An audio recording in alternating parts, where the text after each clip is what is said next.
최근에 나온 얘기 중에 하나가 개성 인삼술을 마시는 날이 오겠구나. 개성에 계실 때 많이 드셨죠? 개성에 있을 때는 네. 개성에 개성 공간에 있을 때는 2008년부터 2014년간 있었는데 4년. 네. 제일 많이 마신 술은 네. 대동강 맥주. 매일 먹는 거니까. 몸무게 100kg를 북측하고 유지하는 비결이 거기 있었군요. 북측하고 협상을 해야 되면 밤에도 만나서 술이 있어 이야기를 할 거 아니야. 네. 매일. 그리고 다음에 많이 먹는 게 개성 인삼주. 개성 인삼주 진짜 좋아요. 네.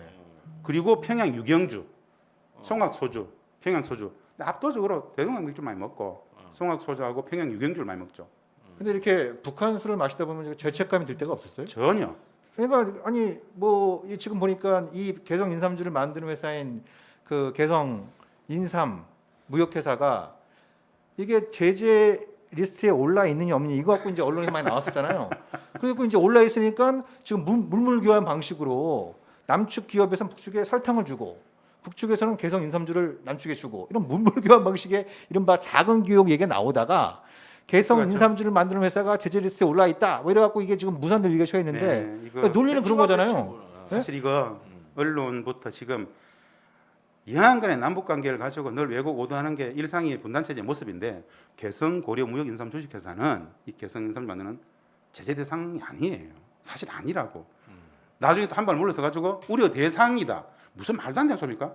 사실은 안보리 제재 리스트에는 딱 나온단 말이에요. 그게 네. 포함되어 있지 않아요. 사실은 이번에 남북 경청 농업협동조합 이쪽에서 북측에 대동강 맥주하고 술 좀 가져오고 1억 5천만 원 상당이야. 많지도 않아요. 1억 5천만 원 상당의 그 술 좀 가져오고 북측에 비제재 물품 남측에 설탕을 주겠다. 이렇게 가지고 추진했단 말입니다. 이게 사실은 처음에 초기에 진행이 될 때 저는 조금 의아했었어요. 야 이거를 우리 정부 국정원 이쪽 라인에서 이걸 진짜 허용할까?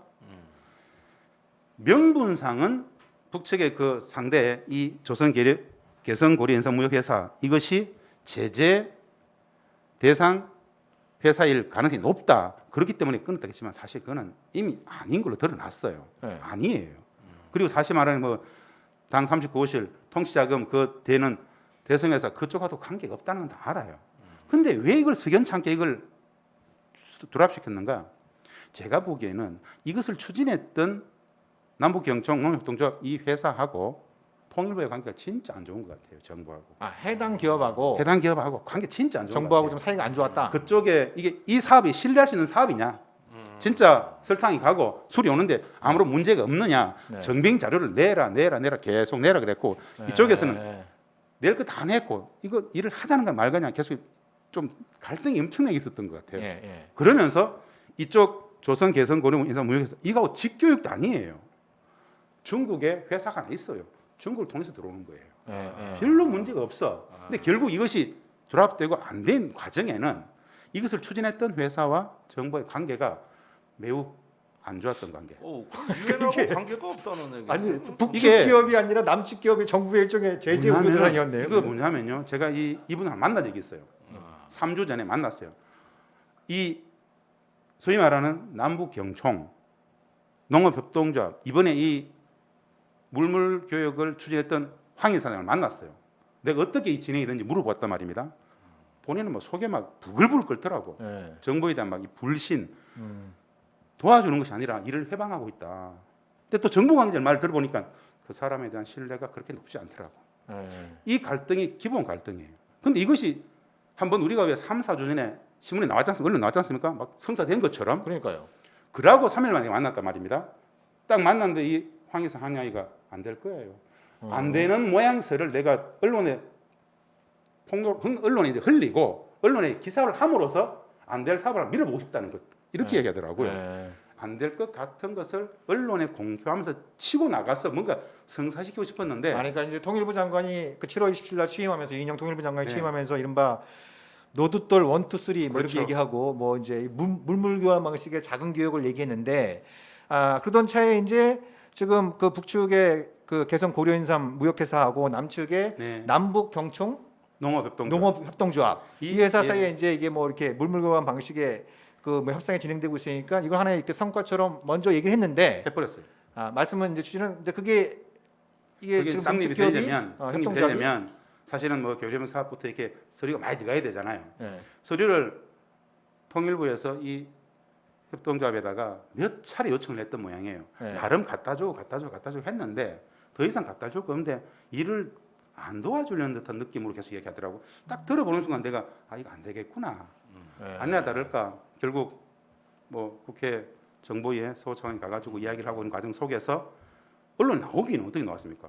그 상대 회사가 북측의 회사가 유엔 아무리 제재 대상 회사이기 때문에 그러니까요. 나중에는 확인해 달라 그러니까는 아무리 제 대상은 아닌 것 같고 그런 우려가 있다. 굉장히 막 좀 이상하게 흘러갔죠. 사실은 그 회사는 2017년 4월에 베트남에서 전체 여러 나라의 뭐 상업 무역 투자 진흥회가 있었는데 거기에 이 지금 지목된 이 북측의 회사가 참가를 했었어요. 당시에 그 우리 당시에 직무대행이 누구였죠? 황교안 황교안 직무대행 체제 그 정부에서 그 북측의 그 회사가 베트남에서 있는 이 수출 박람회 거기에 참가 못하도록 베트남에다가 정부에다가 공식 요청을 했어요. 네. 왜? 그 회사는 이런 우려가 있는 제재 아무리 제재 대상 회사일 것 같다라는 식으로 해서 참가 못하게끔 좀 오지랖 넓게 활동을 한 거예요. 그 베트남 정부에서 우리 정부에다가 그 회사가 대성구의 그 회사가 실제로 안보리 제재 대상인지 정빙 자료를 보내봐라 했는데 우리는 못 보냈어요. 왜? 그런 리스크가 없기 때문에. 그래서 그 팩스가 고장나서 못 보낸 건 아니죠. 그래서 그 회사는 수출 자유 박람회 가서 활동을 했고 이후에 아무리 제재위원회는 그러면 베트남이나 그 관계자들을 제재했느냐? 제재하지 않았어요. 아무런 문제가 없단 말이야. 그것이 지금 이제 또 다 드러나고 있어요. 중요한 건 뭔가 작은 교육을 위하면서 물물교환이 진행이 됐는데 이번 이 건은 석연치 않은 구멍이 굉장히 많아요. 이건 뭔가 좀 근본적인 이 사업을 추진했던 과정 속에서 근본적인 정부와 이 남북경총통일협동조합 간에 뭔가 좀 갈등 관계가 건재에 깔려 있다. 저는 그렇게 봅니다. 그러니까 지금 굉장히 중요한 말씀이고 저 처음 들어보는 말씀이거든요. 음. 예, 그러니까 뭐 이제 저도 관심 있어서 이제 언론 보도 내용을 쭉 보니까 이런 거였구나. 근데 도대체 뭐 제재 대상이면 제재 대상이고 아닌 말지 우려 대상은 뭔가 이게 뭔가 그러니까 통일부하고 국정원 사이에 뭔가 이렇게 좀 갈등이 있는 게 아닌가 뭐 이런 느낌이 들었었는데 그것보다는 지금 해당된 협동조합 회사하고 정부 사이에 북측 뭔가? 정부가 아니라 남측 정부 사이에 네. 뭔가의 좀 이렇게 좀 뭐 석연치 않은 이 관계 자체가 이 사업이 무산되게 된 아주 본질적인 이유인데 이 그 책임을 갖다가 북한 그렇게 몰고 가면 쉽죠. 무역회사에 거기가 방식이 대성 되니까. 고려 인삼 무역회사인데 제재상 아니고 중요한 건 아까 제가 말씀드렸잖아요. 이게 남북 직교육이 아니에요. 중국에 회사가 하나 있어요. 우리 남북 경총 예. 농업협동조합은 중국 회사하고 거래하는 거예요. 이걸 어떻게 할 수가 없는 거예요, 사실은. 근데 이거 중간에 빼보고 남북 직교육처럼 얘기하잖아요. 남북 직교육이 되지 않아요. 네. 언론에서 진짜 정확하게 북에서 이 개성 고려인삼 무역회사가 중국에 보내고 중국에서 우리가 받는 이 형식임에도 불구하고 이게 지금 얼그러졌어요. 네. 이거 제가 보기에는 향후에도 남북 교역은 진짜 어려울 거다. 이인영 통일부 장관께서는 진짜 쉬운 것부터 한번 해보자.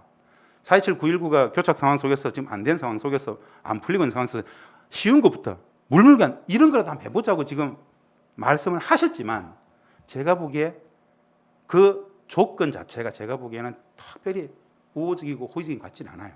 저는 좀 그러면 괜히 이걸 일을 벌려가지고 오히려 나쁜 선례를 만든 거 아니야. 그 그렇게 말씀대로 해석할 여지도 하면. 있는데 예. 여하간에 이인영 통일부 장관의 자경교육 물물경 이것은 이 뜻은 좀 명확해요. 왜 지금 이걸 이야기하는가? 사실은 남북 당국 관계 교착 국면이 매우 어렵기 때문에 그 상황적 반영으로서 물물교환 자금 교육을 이야기하잖아. 네. 정전 평화협정까지 합의했던 남북 당국 관계가 지금 작은 물물교환이라는 이야기하고 이 상황 자체가 남북 관계 어렵다는 것이죠. 그렇죠. 여하간에 당국 대 당국으로 남북 관계 지금 차단돼 있기 때문에 시민 사회라도 광역 지자체라도 민간 진영에서라도 뭔가 좀 도마면 열심히 도와주겠다고 장관은 이야기를 했는데 정작 이 남북 경총 통일동 조합이 추진했던 이 물물교환조차도 지금 얼그러졌단 말입니다. 이 메시지는 이쪽에 대북 사업에 종사하고 있는 많은 단위들은 지금 알아요. 향후에 정부가 네. 매우 녹록치 않을 것 같다. 이거 북측하고 중국을 통해서 이미 다 합의된 거거든. 다 받기로 다 됐던 것조차도 좀 특별한 이유 없이 지금 막은 거란 말입니다. 제가 보기에는 이 황영기 이사장 통일협동조합 여기하고 정부 간에 신뢰가 거의 없다. 거의 불신 때문에 이거 더 걱정되는 얘기인데. 그런 식으로 갔다라고 저는 봅니다. 이게 전혀 언론에 알려지지 않은 아주 확실히 이게 차원이 다른 방송이라는 것 같다. 이 자리에서도 우리 김진장 이사님 이게 본질 같아요. 예, 이쯤 먼저 한번 보여주고 계시는데 예. 남북 경청 통일협동조 항의 사장 한번 부르세요. 이 사람은 30년간 대북 무역을 한 사람이에요. 가슴밖에 없는 사람인데 예. 얼마나 이 답답해하는지 옆에서 듣다가 제가 이렇게 얘기했어요. 너무 속상해하지 마시고 서로 자괴감 가지지 마시고 좀 꿋꿋하게 버티십시오. 이 말밖에 제가 들을 수 없었어요. 엄청난 소위 말해서 뭐라 그럴까 막 분노밖에 없더라고. 진짜 할 짓 안 다 했어. 이걸 한번 성사시키고 싶었는데 누구에 대한 분노냐 이거죠. 정부 아하. 예. 한번 어디 꼭 뭐 한번 모셔보세요. 미국 정부를 말씀하시는 거예요? 북한 정부를 그게 아니. 아니 그러니까 이거 굉장히 복잡해지는데 이게 남북 관계가 잘 굴러가고 뭔가 선순환 구조라면은 상당히 많은 어떤 그 또 성과도 있을 법하고 묻혀질 문제인데 그렇죠. 이게 지금 교착 상태가 돼 버리니까 그렇습니다. 뭔가 이런 안 되는 상황에서 해보겠다고 또 폼 잡고 나서는 것만도 능사가 아닌 거 아니에요. 네. 이게 지금 저 우리 내부에서도 소통과 공감대가 미흡하다 보면 그 당시에 빨리 장관 청문회는 해야 되겠고 또 뭔가 보여는 줘야 되겠고 그렇게 하고 또 전임 그 김현철 장관이 성과가 없어 물러났다 이래 버리니 새로운 장관 입장에서는 이분이 정치인 출신이거든 또 그렇죠. 그러다 보니까 너무 이걸 갖다가 앞뒤 안 재고 서두른 거 아니냐 말이죠. 이런 의심이 좀 들어요 기본적으로 이게. 이인영 장관께서는 할 수 있는 걸 하겠다라고 이야기해서 할 수 있는 게 사실 작은 교육부터 이거였단 말입니다. 네. 그게 툭 불거져서 튀어나온 게 이번 이 건인데 이 건은 사실은 최근 이야기가 아니고 오래 전부터 추진돼 왔던 건이에요. 오래 전부터. 예. 오래 전부터 추진돼 왔던 건인데 장관께서 그렇게 얘기하니까 통일부 실국에서 한번 가져와 보라. 이런 과정 속에서 이 서류도 가져와 보세요. 또 물론 이 서류도 가져와 보세요. 계속 이런 과정 속에서 이 통일경총, 이 남북경청 통일협동 이 분이 뭐라 그럴까요? 이거 도와줄 겁니까? 안 도와줄 겁니까? 라고 하면서 엄청 분노심을 가지고 안 되겠구나 해서 치고 나갔던 이게 언론. 이해가 가던데. 이게 그러니까 뭐 이른바 이명박 박근혜 정부 때 뭐 남북 관계 잃어버린 10년의 기간도 문제였지만 또 2017년 된 상당한 위기가 조성됐습니다만 18년대 어쨌든 남북 관계 문이 그냥 크게 열리지 않았습니까? 그때 이제 10년 동안 거의 개점 휴업 상태에 있었던 많은 대북 인도 단체라든지 남북 경협 관련된 회사들 또 이런 협동조합을 이런 데서 이제 햇볕 정책의 기본 정신은 이 이른바 선민후관 예, 이 남북 관계 어려울 네. 때 민간이 먼저 좀 나서서 물꼬를 트고 이걸 그 힘을 바탕으로 해서 좀 그 당국 간 관계도 개선시키는 이런 쪽에 얘기를 하면서 좀 민간 교류 협력도 물꼬를 터달라라고 했는데 그때 많이 들었던 말씀들이 얘기들이 좀 기다려달라.